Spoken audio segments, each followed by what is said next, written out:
If I keep committing them, does it mean I'm secure in my sins? Hi, my name is Ted Rosenblatt, and I'm here with my father, Dr. Rod Rosenblatt, and this is Talks with Dad Rod. I keep going. You know, I have the threat of the law that scares me, and yet I keep doing the thing. This sin, that sin. It's not just one.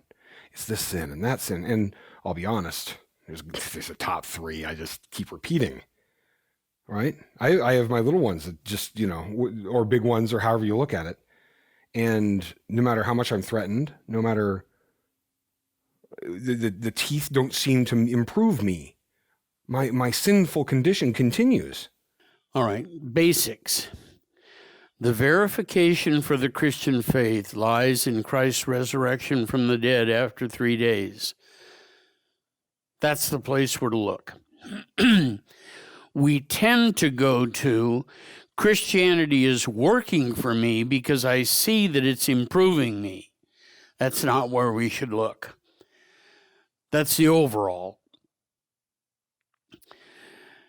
Another axiom you can find in Luther and the older Lutherans is that the law is completely God-given, is and says what it looks like it is and says, but has zero power to improve me.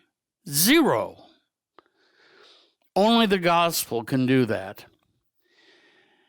If I could get that one thing into American pastors, it would change Christianity in America.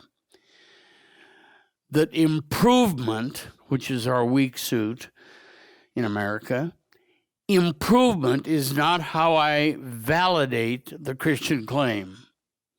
It's a historical claim, whether the grave, Christ's grave, was empty after he was dead 3 days or not. All of 1 Corinthians 15, the whole chapter, is an elongated argument on just that question. 1 Corinthians 15. What isn't in 1 Corinthians 15 is how much, once you become a Christian, you're going to have a wonderful life. I want a wonderful life. So does every American. I mean, can't I have my best life now? I mean, why can't I? No. Simple answer is no. And the key passage to look at and to delve into is the end of Romans 7. Wretched man that I am. The things that I want to do, I don't do ever. The things that I hate doing, I'm always doing. Wretched man that I am, who will deliver me from the body of this death? So who will deliver me from this body of death, this one? Yep. So one thing we can learn from that, first of all, you want to solve the problem, was Paul a Christian when he wrote that? The simple answer is yes. If you want to delve into it, you'll find all sorts of people who will try to reason that no Christian could ever write such a thing as he wrote in the end of Romans 7, and the answer is you're simply wrong. He was writing it as a Christian believer. That means it's really worth looking into. If Paul writes that as a Christian believer, that's worth looking into. What it means is that even post-conversion or post-baptism, sin is going to be a problem till we die. It is not going to be eradicated. All forms of Christian perfectionism are false. Worth looking into. It'll save you a lot of grief. Good answers here will save you a lot of grief. So in Romans 7, the Christian life we see is one of continued sin while we believe. Yep. That is the Christian life. And so, don't look to improvement as a verification that Christianity is true.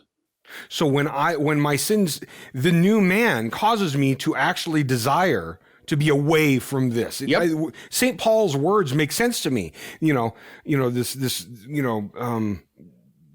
so frustrated with himself because he wants to be away from that. The new man wants to go towards Christ. Yep. right? And towards the resurrection and away from the sinful body. Yep. The sinful flesh just keeps doing it. And I, just for my peace of mind and my hours of sleep, because we got sleep to get. We got to get up in the morning. Just for basic day in, day out stuff, it would be so much easier if this would just quit. Yep. The weight of it is on me. Yep. And the law only makes me stay up more at night. That's right. The sin There's continues. no cure in the law. There's just acute accusation. So it seems like the law, either I'm focused on the law and now I'm guilty and scared to death and sinning, or I'm focused on the promises that we receive in the gospel and what God and through his son Jesus Christ has actually achieved and done and completed for me. So at least I'm at a place of peace and sinning. Yep. That's called the normal Christian life. People look at you as if you're a lunatic in saying it, but you're just quoting St. Paul. But doesn't it match our everyday experience? It does. At least it's descriptive. I wish we would spend more time in Romans 7 because at least we go, oh, okay. So he struggled with that too. That isn't just me. Yeah. Paul and I are one. I am chief of sinners too, and I am. Yep. When he says chief of sinners, though I be, this guy right here. And so I see him, and he took that all the way. He was just struggling through it and saying, this is the deal. Yep.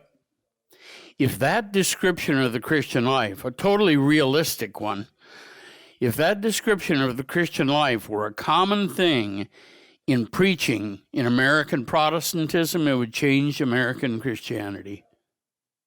All right, we're going to wrap it. Jesus' work is sufficient for you, sinner.